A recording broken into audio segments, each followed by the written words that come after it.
ഇന്ന് ഈ വേദിയിൽ വെച്ച് അംഗീകാരങ്ങൾ നേടുന്ന പല പ്രൊഫഷനിൽ പ്രവർത്തിക്കുന്ന വ്യക്തികളെ, പ്രിയപ്പെട്ട കുട്ടികളെ, മാതാപിതാക്കളെ, സഹോദരി സഹോദരന്മാരെ, എനിക്ക് പ്രത്യേകമായ പരിഗണന തന്ന ഈ ഒരു മൈക്ക് ഏൽപ്പിച്ചപ്പോൾ ബഹുമാനപ്പെട്ട മന്ത്രി കൂടുതൽ സംസാരിക്കണം എന്ന് പറഞ്ഞപ്പോൾ ഞാൻ കുറച്ചധികം സംസാരിക്കേണ്ട ഒരു വിധിയിലാണ് എന്നെനിക്ക് തോന്നുന്നു. പക്ഷെ അധികമായി കഴിഞ്ഞാൽ ബുദ്ധിമുട്ടാണ്. കാരണം സമയം ഉച്ചയായി, നിങ്ങളെല്ലാവരും വിശന്നിരിക്കുന്ന ഒരു ഘട്ടത്തിലാണ്. എങ്കിലും കുറച്ചു നേരം നിങ്ങളോട് വർത്തമാനം പറയാം എന്നാണ് ഞാൻ വിചാരിക്കുന്നത്. എന്നെ ഏറ്റവും അത്ഭുതപ്പെടുത്തിയത് കനിവിൻ്റെ ഈ ഒരു പരിപാടിക്ക്, ഈ ഒരു 5ാം വാർഷികത്തിനാണ് ഈ ഓഡിറ്റോറിയം മുഴുവൻ നിറഞ്ഞ് കവിഞ്ഞിരിക്കുന്ന ഈ ഒരു വലിയ സദസ്സാണ്. ഇവിടെ പ്രത്യേകമായ എന്തെങ്കിലും കലാപരിപാടികളോ ഗാനമേളയോ നൃത്തമോ മാജിക് ഷോയോ ഒന്നുമില്ലാതെ ഈ ഒരു മാനവികത എന്ന് പറയുന്ന ഒരു വിഷയത്തെ പഠിക്കാനും കേൾക്കാനും വേണ്ടി മാത്രം വന്നിരിക്കുന്ന ഈ വലിയ സദസ്സിനാണ് ആദ്യമായിട്ട് ഞാനൊരു ബിഗ് സല്യൂട്ട്.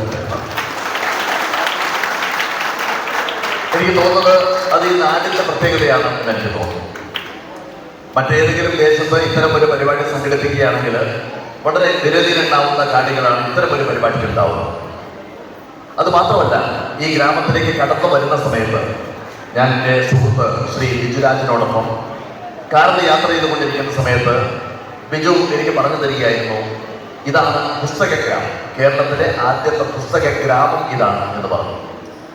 അതിനുശേഷം പല സ്ഥലത്തും അവർ ചൂണ്ടിക്കാണിച്ചു, പുസ്തക കൂടുകൾ ചൂണ്ടിക്കാണിച്ചു. അവിടെ വന്ന ആളുകൾക്ക് പുസ്തകം എടുക്കാം, വീട്ടിൽ പോയിട്ട് വായിക്കാം.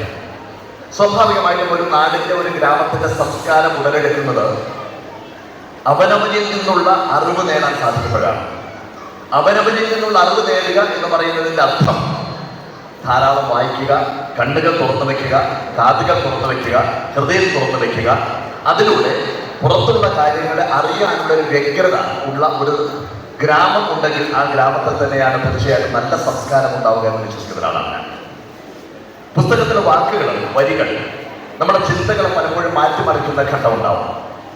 ഞാൻ 4ാം ക്ലാസ്സിൽ പഠിക്കുമ്പോഴാണ് എം മുകുന്ദൻ്റെ ദൈവത്തിൻ്റെ വികൃതികൾ എന്ന് പറയുന്ന പുസ്തകം വായിക്കുന്നത്. ഇപ്പോഴും അതിലെ ആദ്യ പേജിലെ വരികൾ എൻ്റെ മനസ്സിൽ ഇപ്പോഴും ഇങ്ങനെ പതിഞ്ഞു കിടക്കുന്നുണ്ട്. എല്ലാ ഗ്രാമങ്ങളിലും എന്ന പോലെ മയ്യടി രാജ്യത്തും ഒരു ജാലവിദ്യക്കാരനുണ്ടായിരുന്നു. മഗ്യമദാമയുടെ സായിപ്പും മൈക്കലിൻ്റെയും മെൽസിയുടെയും പപ്പയുമായ അൽഫോൺസ് അച്ഛൻ എന്ന് പറഞ്ഞുകൊണ്ടാണ് അതിൻ്റെ ആദ്യത്തെ ചാപ്റ്റർ ആരംഭിക്കുന്നത്. ഒരു ജാലവിദ്യക്കാരനാവാൻ കൊതിച്ച ഒരു കുട്ടിയായതുകൊണ്ട്, സ്വാഭാവികമായും അന്ന് മാജിക് പഠിച്ചു തുടങ്ങിയ കാലമായതുകൊണ്ട്, എന്നെ സംബന്ധിച്ചിടത്തോളം മാജിക്കുകാരൻ്റെ ഒരവസ്ഥയെക്കുറിച്ച് അറിയാൻ വേണ്ടി ആ പുസ്തകം കയ്യിൽ നിന്ന് താഴെ വയ്ക്കാതെ ആ പുസ്തകത്തെ മുഴുവൻ വായിച്ചു തീർത്തു. ആ പുസ്തകത്തിനകത്ത് അൽഫോൺസ് അച്ഛൻ എന്ന് പറയുന്ന ഈ ജാലവിദ്യക്കാരൻ മയ്യഴിപ്പുഴയുടെ തീരങ്ങളിലൂടെ ഇന്ദ്രജാലം കാണിച്ചു നടന്ന് അതിൽ നിന്ന് കിട്ടിയ വരുമാനം കൊണ്ട് ചില്ലുജാലകങ്ങളുള്ള ഒരു കൊട്ടാരം പണിത് സുഖസമൃദ്ധമായി ജീവിക്കുന്ന ഒരു ജാലവിദ്യക്കാരനാണ് അൽഫോൺസ് അച്ഛൻ. പക്ഷേ ഒരു പ്രത്യേക ഘട്ടത്തിൽ അദ്ദേഹം കൂട്ടുകാർക്കിടയിൽപ്പെട്ട് ജാലവിദ്യ പരിപാടിക്ക് പോകുമ്പോൾ അവിടെയുള്ള സൽക്കാരങ്ങളിൽ പങ്കെടുത്ത് മദ്യത്തിനും മയക്കുമരുന്നിനും അടിമയാവുകയും അൽഫോൺസ് അച്ഛൻ്റെ ഗതി മാറി ഒഴുകുകയും ചെയ്യുന്നുണ്ട്. എം മുകുന്ദൻ്റെ ഭാഷയിൽ പറഞ്ഞു കഴിഞ്ഞാൽ കഞ്ചാവിൻ്റെ പുക പോലെ മയ്യഴിപ്പുഴയുടെ തീരങ്ങളിലൂടെ അലഞ്ഞു നടക്കുന്ന ഒരു കഥാകാരനായിട്ട്, അല്ലെങ്കിൽ ഒരു ജാലവിദ്യക്കാരനായിട്ട് ഈ വ്യക്തി മാറുകയാണ്. പിന്നെ ഉണ്ടാവുന്ന ഘട്ടം എന്താണെന്ന് ചോദിച്ചു കഴിഞ്ഞാൽ, അദ്ദേഹത്തിന് വീട് വിൽക്കുന്നു, ഉണ്ടാക്കിയ സമ്പാദ്യം മുഴുവൻ അദ്ദേഹം കളയുന്നു. ഈ മദ്യത്തിനും മയക്കുമരുന്നിനും വേണ്ടി തേടി നടന്ന് കഞ്ചാവിൻ്റെ പുറകെ കൂടി അദ്ദേഹം എല്ലാം ഇല്ലാത്തവനായിട്ട് മാറുന്നു, ഒന്നുമില്ലാത്തവനായിട്ട് മാറുന്നു. അങ്ങനെ ഇരിക്കുമ്പോൾ ഒരു നേരത്തെ ഭക്ഷണം കഴിക്കാൻ വേണ്ടിയിട്ട് വണ്ണാൻ ഇന്ദ്രൻ എന്ന് പറയുന്ന ഒരാളെ അൽഫോൺസ് അച്ഛനോട് വന്ന് പറയുന്നുണ്ട്, നമ്മുടെ മാധവേട്ടൻ ദുബൈയിൽ വന്നിട്ടുണ്ട്, ഓരോ പുരയിലേക്ക് ഒരു മാജിക് കാണിച്ചുകൂടെ സായിലേക്ക് ചോദിക്കുന്നുണ്ട്. അങ്ങനെ തൻ്റെ ബാഗും പന്തും ചീട്ടുമെല്ലാം കയ്യിലെടുത്തുകൊണ്ട് ഈ അൽഫോൺസ് അച്ഛൻ മാധവന്റെ വീട്ടിലേക്ക് പോവാണ്. അവിടെ ആളുകൾ കൂടിയിരിക്കുമ്പോൾ ഈ ബാഗിൽ നിന്ന് പന്തും ചീട്ടുമെല്ലാം കയ്യിലെടുത്ത് ജാലവിദ്യ കാണിക്കാൻ വേണ്ടി തുടങ്ങുമ്പോൾ കൈ വിറയ്ക്കുകയാണ്.